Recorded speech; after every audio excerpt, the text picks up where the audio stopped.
Thank you for tuning into our podcast. We are coming to you from South Hadley, Massachusetts. I am your host, Carrie, and joining me is Holyoke's very own local historian and creator of the historical tours of Greater Holyoke, Robert Cahoon. And he offers both public and private tours, as well as presentations of the local canal systems, reservoirs, cemeteries, and churches, as well as various parks and streets in Holyoke, South Hadley, and Chicopee, Mass. Now you actually lead these tours and give these presentations yourself, is that correct? Yes, and this one is going to be the 100th anniversary of the cemetery in the year 2024. Okay, and today he'll be educating us on the St. Stanislaus Cemetery. Now tell us a bit about the St. Stanislaus Church in Chicopee. All right, the church itself, of course, serves the Polish ethnic group. It was made in the mid-1890s. The Polish people were coming from Poland in order to gain their freedom and to get slightly better jobs. And the church itself that you see there is not the original. The original is under that church and destroyed in order to make way for the modern church that's there. And that church is, of course, older than the cemetery. And the burials of the Polish people around Chicopee thus took place elsewhere than St. Stanislaus Cemetery. They took place in the Calvary Cemetery mostly. The Calvary Cemetery has a section where there's mostly Polish people inside of it. And they also took place somewhat in the St. Patrick's Cemetery of Chicopee Falls.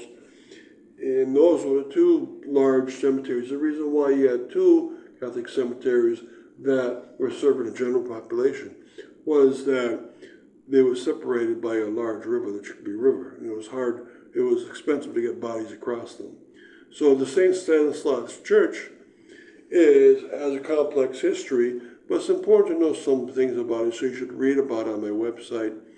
And you will realize very quickly it built up a school for itself, it was a convent, it had a rectory, and the whole neighborhood was defined around it. And the Polish are very proud of the church, which is now a minor basilica. So tell us now about the cemetery. Well, the cemetery was started in 1924, and the reason why is they wanted to have a place to bury their own ethnic group separate from the Irish or the French Canadians. It was ready on May 13th, 1924, and first burial was the week after that.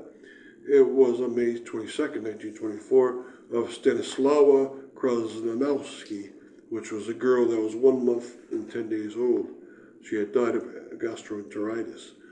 She's not in a marked grave that I can find. There are some very old burials across from the chapel that's there, but it's not of 1924. Now, what else about the cemetery? I'm giving a tour there on the 100th anniversary next year. And you have the main entrance, and you have many statues throughout, and each one has a plaque or an explanation to it.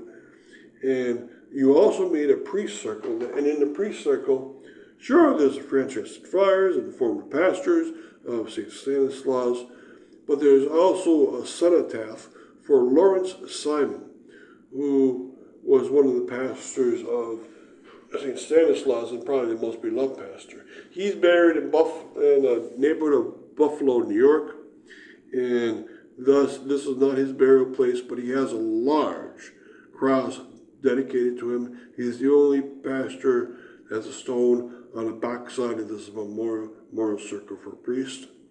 So he is very well honored.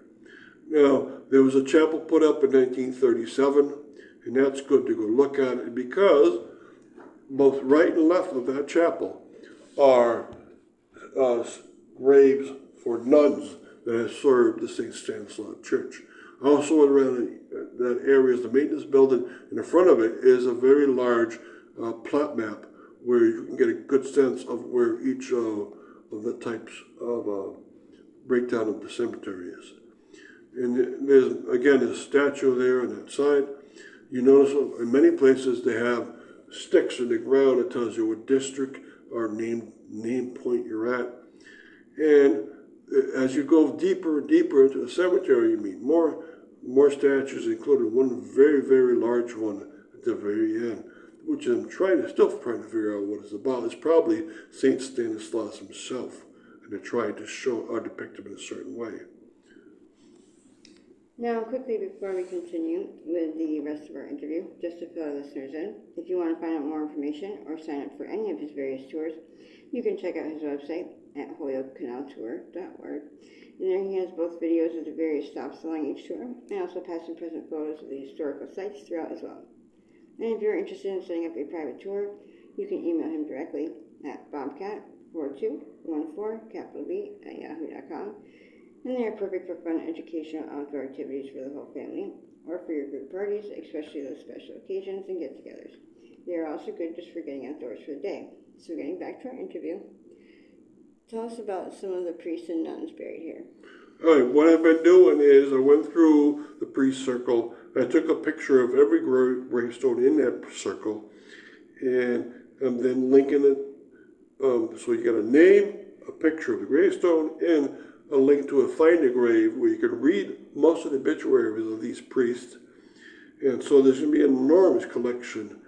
Lawrence Simon, of course, is the one that takes up the back half. But in front, there are many, many priests, and it's good to read about their history. Thankfully, a lot of the obituaries have been posted online.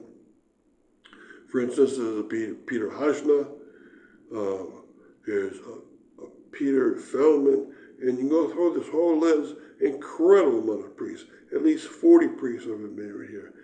Again, most of them are, of course, Dominican friars, but most of them never met the pastor level, but they helped the priest in some way along the way. Now, as for the nuns, if you want to see their gravestones, you go to the chapel. And again, what I've done is I took a picture of every nun's gravestone that I can find in the cemetery, and I included the name of the nun, then a picture of the gravestone, and then a link to their Find a Grave page so you can read about that particular nun. And remember, they all served at the St. Stanislaus Church. So some of the nuns you're going to meet are a nun named Agatonia Waring, and what you can do is on my webpage, you can click on her picture, get a larger picture, or click on Find a Grave link and read all about her and see when she died, so forth. And what I'm going to do is I'm going to continue to build up this section because a lot of these priests and nuns were very important to the history of St. Stanislaus. Now, what does the future hold for the cemetery? Now, you notice as you walk back towards it, towards the back, there's the very modern stones. But you look, there's still more space back there that's been cleared. But if you look even further, there's still more space back there that has not been cleared of trees yet. And it keeps going out to Route 33, Memorial Drive. So you got lots of room for expansion here. And that's great because the Polish Church, the St. Stanislaus in Chicopee, is a very active congregation. And so they're going to need this cemetery room. If it took 100 years to fill up this section, it might take another 100 years to fill up the next section. And you do have the side sections, of course, and you have towards the front a new section where they're putting cremation urns for parishioners into these special above-ground vaults. So the future might be that there'll be expansion and also more thoughtful innovations like this cremation urn. Thank you for coming on the tour and listening to the podcast. And thank you, Robert, for educating us on your tours. And again, we want to thank our listeners for tuning in. And if you want to find out more information or tune into a large selection of our other podcasts or much more, you can go on his website. And again, that's holyokecanaltour.org.